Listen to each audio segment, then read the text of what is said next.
back to the Shema study. For the past several sessions, we've been taking a deep dive into the Shema, talking about how we receive the love of God and how we return that love to Him and to others. We've been asking some basic questions like, why do we love God and how do we love God? We learned that we love God because He loved us, made a way for us, and because He is worthy. We learned that we love God in return by receiving His love, by listening to Him, by cherishing Him, and by obeying Him. We also learned that we can love God with all of our current and potential territory and by loving our neighbor. This week, we are continuing to zoom out on the Shema as we outlined together to get an overall snapshot of the passage. And you also read ahead in Deuteronomy as you see Moses flesh out his sermon on the Shema. And as you outlined, you were to make any notes of barriers that Moses warns the Israelites about, as it would prevent them from loving God in the land.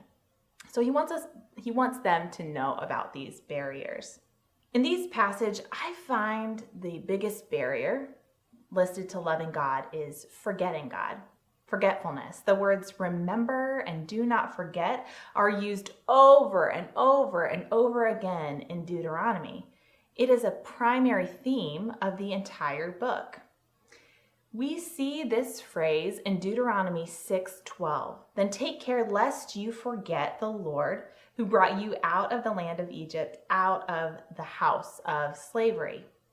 I think this is why the Jewish people wanted to adopt the Shema into their everyday rhythms. And when they came in the door and when they left the door, they needed to remember God, remember, and do not forget.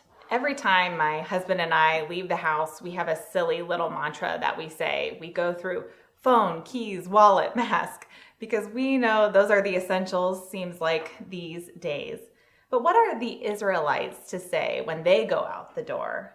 They are to say the Shema. Why? Because their biggest priority as they came and as they went was to remember Yahweh. The other refrain throughout Deuteronomy is be careful or take care or to do things diligently.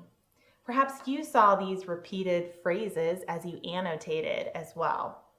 Recall from an earlier session that loving God doesn't happen by accident. It takes intention and intention to the greatest degree. This forgetfulness God is talking about is not a temporary lapse in brain power. It's an intentional act. Why? Because it shows evidence of a heart that does not place the intention on God. So before we go through the door, so to speak, on this session, let's remember the Lord and say the Shema together. Hear, O Israel, the Lord our God, the Lord is one. You shall love the Lord your God with all your heart and with all your soul and with all your might.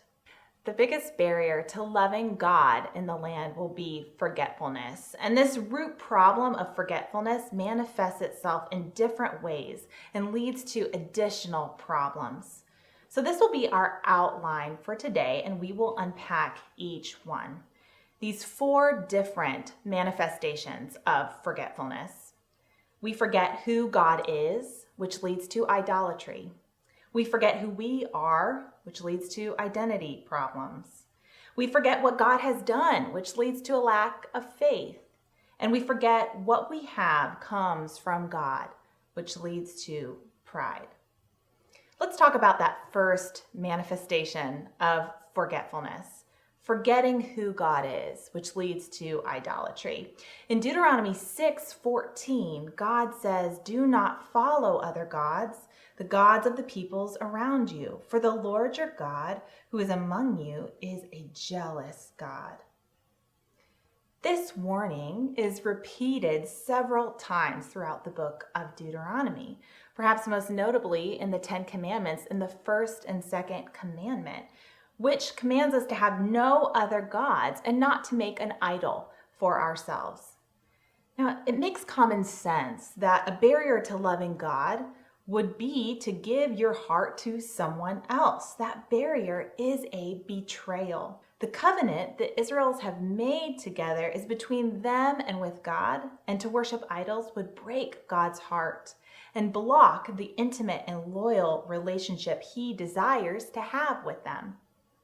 As the people conquer the land, God knows that idolatry in particular will be a temptation for them. So they are to destroy the altars, the pillars, the poles, the images of the gods that the other people possessing the land have been worshiping. There is to be a total separation from these idols as they are set apart for God.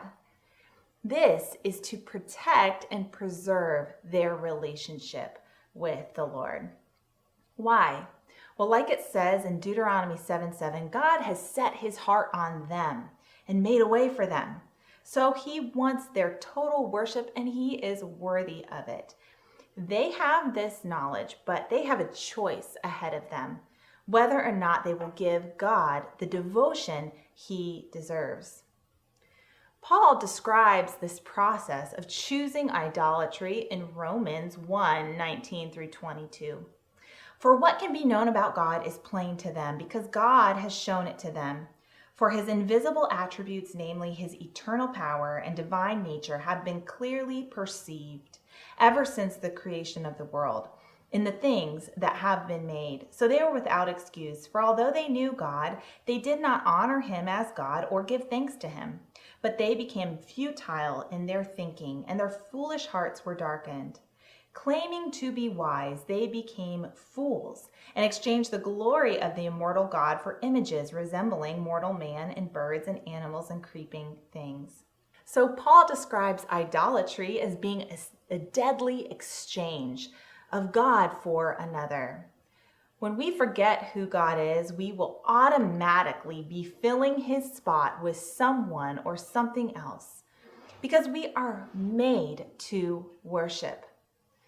So our affection will be placed elsewhere. We will make the deadly exchange if we do not actively place God in His rightful place in the territory of our heart. So I have to ask you, who or what is occupying your heart? Remember who God is, Yahweh, the lover of your soul. Well, the same forgetfulness that leads to idolatry is also the forgetfulness that leads to identity problems, which is forgetting who we are in light of who God is, forgetting who we are in relation to God. The Israelites certainly would be tempted to forget who they were as they enter the land. So Moses reminds them. In Deuteronomy 6:20 through 21, Moses writes, "When your son asks you in the future, what is the meaning of the decrees, statutes, and ordinances that the Lord your God has commanded you? Tell him, we were slaves of Pharaoh in Egypt, but the Lord brought us out of Egypt with a strong hand." So God tells the new generation to identify themselves as freed slaves. In Deuteronomy 7:6, Moses writes, "For you are a people holy to the Lord your God. The Lord your God has chosen you to be a people for His treasured possessions out of all the peoples who are on the face of the earth." So from these verses, we find some more ways the Israelites are to identify themselves. They're holy, meaning set apart and pure. They're chosen, they're treasured, they belong to God, and they are free. So if they identify as holy, free, chosen, belonging to God, treasured, they will reflect that in their actions. If you know you're holy, you're going to make choices that are set apart and keep you pure. If you know you are free, you will embrace that freedom and invite others into it. If you know you are chosen, treasured, and belong, you will not struggle to find that somewhere else. This is the culture of the family of God.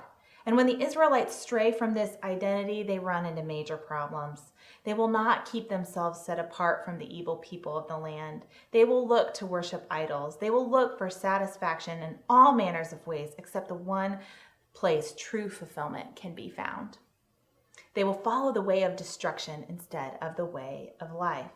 because they did not embrace God's identity as his chosen, treasured possession. I want you to notice the timing, though, of this identity. It doesn't happen right at this moment, but it happened long ago with Abraham. The identity came when God made a covenant with the Israelites' forefather way back in Genesis 12. So he gave them this identity before he gave them the law. So the Israelites' identity isn't dependent on what they do, but who God has made them to be. And they have a choice whether or not to act on that identity or to reject it entirely. We could talk about identity all day long and how it orients or disorients our relationship with God as his beloved. But for now, I want you to know, because of Jesus, the identity of holy, chosen, belonging, treasured children of God can belong to us too. And we have a choice in whether or not to accept or reject that identity. See 1 Peter 2:9 and Ephesians 2:10 for more on that. How do you identify yourself? Who are you in relation to God?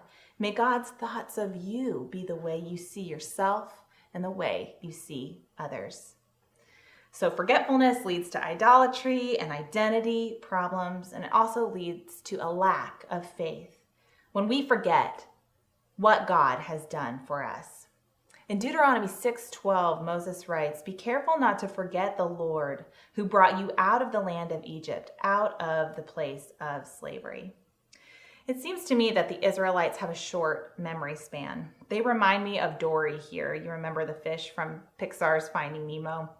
When Nemo's dad meets her, they introduce themselves, have a conversation, and then about a minute later, they start all over again, and it's cute and it's funny. But in the Israelites' case, however, it ain't all that cute and it ain't all that funny. I want to bring up one instance that they exhibited this same forgetfulness, this lack of faith, which Moses mentions in Deuteronomy 6:16, when he says, "Do not test the Lord your God as you tested him at MASSAH." Well, what happened at MASSAH? Let's turn to Exodus 17 together and we'll read about it. As you turn there, let me give you some background. God at this point has provided for the people at every turn, freeing them from Pharaoh through miraculous signs and wonders, splitting the Red Sea when they were stuck between the sea and Pharaoh's army. And in just the chapter previous, in Exodus 16, God supplied them bread from heaven. Despite these miraculous and recent provisions, they forget. So let's read together Exodus chapter 17, 1-7. All the congregation of the people of Israel moved on from the wilderness of sin by stages, according to the commandment of the Lord, and camped at Rephidim. But there was no water for the people to drink. Therefore, the people quarreled with Moses and said, "Give us water to drink." And Moses said to them, "Why do you quarrel with me? Why do you test the Lord?" But the people thirsted there for water, and the people grumbled against Moses and said, "Why did you bring us up out of Egypt to kill us and our children and our livestock with thirst?"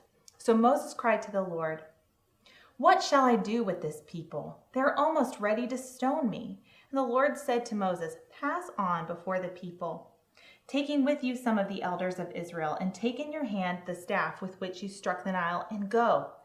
Behold, I will stand before you there on the rock at Horeb, and you shall strike the rock, and water shall come out of it, and the people will drink." And Moses did so in the sight of the elders of Israel. And he called the name of the place MASSAH and Meribah because of the quarreling of the people of Israel, and because they tested the Lord by saying, "Is the Lord among us or not?" So instead of trusting God and going back to him to ask for what they need, they quarrel with each other and they blame Moses. After all God has done for them, does he still have to remind them who he is, what he has done for them, because they refuse to remember? God tells them he will fight for them, and he's given every example to prove that his word is good. God knows they will encounter even more obstacles, but the obstacles themselves are not the true obstacles, but rather the forgetfulness and the lack of faith is the greater obstacle. So it begs the question of us, what has God done for us? This can be the testimony of your salvation or the many ways he has provided you in just today. We've got one more barrier to loving God that I see in this section stemming from forgetfulness, and that's pride. And pride is forgetting everything we have comes from God. Deuteronomy 6:10 says, "When the Lord your God brings you into the land he swore to your fathers, Abraham, Isaac, and Jacob, that he would give you, a land with large and beautiful cities that you did not build, houses full of every good thing that you did not fill them with, cisterns that you did not dig, and vineyards and olive groves that you did not plant. And when you eat and are satisfied, be careful not to forget the Lord who brought you out of the land of Egypt, out of the place of slavery." When the people enter the land, they will be tempted to attribute this accomplishment to themselves, instead of thanking God for the abundance and giving him the glory. They will be tempted to pat themselves on the back. But God makes it clear from this passage, it was not you who did this, it was God who did this. And again, it wasn't because they were more in number or because of their righteousness. This position is 0% you, Israelites, and 100% because of God. God has no reason to bless them except that he loves them and chose them. Notice how in MASSAH, they were in want. They were thirsty. But in the promised land, they will be in plenty. Yet the temptation to forget is the same in both instances. So it isn't the external circumstances that cause the forgetting, but rather the internal disposition. What Moses calls that hard heart and stiff neck. So one more question for us. What has God given us? What has God given you in plenty and in want? What is the posture of your heart in terms of pride? Do you have a soft heart that will see the goodness of God seeping through every situation and circumstance you find yourself in? So today we learned that forgetting God is walking a path opposite to loving God. We've talked through the biggest barrier of forgetfulness and how that leads to the other barriers of idolatry, identity problems, mistrust, and pride. So now let's turn the question around and ask, then how can I practice remembrance? In the Israelites' day, God gave them many ways of remembering him through worshiping at the tabernacle or later the temple, stones of remembrance so that they can set up to visualize what God has done for them, feasts and festivals to experience yet again viscerally who God is and what he did for them, and Sabbath to rest in who God is and what he has done. God knew his people were forgetful, so he gave them many means of practicing remembering him in their love for him. Even though we could poo-poo and tisk-tisk the Israelites, we know we're just the same, right? Just as the Israelites are tempted to forget, so are we. So as the Israelites must intentionally remember God, so must we. Now, I'm a planner. I really love my calendar. I really feel like I can't exist without it. Maybe you can relate. It just feels so essential to making sure my priorities become a reality. So it's really tempting for me here just to say, oh, it's just a logistical problem, Israelites. You just don't have Google Calendar yet. You don't have Alexa reminding you to remember God. But that's not it. That's not right, is it? Because they did have physical means to remember God. So it's not coming from the outside. Again, it's coming from the inside. So let's talk about 6 P's of remembering God that will help us apply this passage to our life. And it will include planning, but that can't be it. That can't be our sole means of remembering God. So we're going to talk about a multifaceted approach here that we can enter into daily remembrance of who God is, who we are, what He has done for us, and all He has given us. The first P is to pause, slow down, turn off your devices and get quiet. It doesn't have to be long and drawn out, but just take a minute to be still and know He is God, as it says in Psalm 46:10. God is calling the Israelites to pause here in Deuteronomy to listen to His word through Moses before they move on to the promised land. I think it's especially important for us to pause in those transition moments. Don't rush to the next thing. Before you leave the house, pause. Before you accept the next job, pause. Before you say yes or no, pause. And how about before you go into the next week? God has invited us into a whole day of pause, and it's called Sabbath. Practicing Sabbath says, I remember you are God, and I'm not.